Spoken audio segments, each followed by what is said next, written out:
এ দেখো বন্ধুরা, আজ আমি আমাদের যেটা সবজিকে বলে ড্রাগন ফল। হ্যাঁ, ড্রাগন ফল। এ একটা নিয়ে এসছি, একটা ভালো ছিল না, তেমন পাকা পাকা লাগছে। হ্যাঁ, আর আপেল হচ্ছে কাশ্মীরি আপেল না? দেখো কত বড় বড়, এগুলো নিয়ে এসছি। পেয়ারা নিয়ে এসছি কারণ পেয়ারা পেয়ারা পেয়ারা খেতে দেবা? আর এগুলো অনেক নিয়ে এসছিলাম, পেটের মধ্যে খাওয়া গেছে।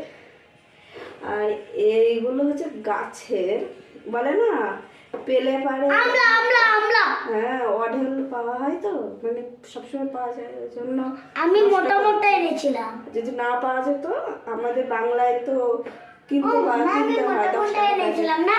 হ্যাঁ। আর এখানে অনেক গাছ আছে, দেখো এখানে লোকে আচার বানাচ্ছে, কত কিছু বানাচ্ছে, আর আমি এরকম আঙুর ফল আমার এটাই কাজ। আঙুর আঙুর আঙুর চলো। ফল।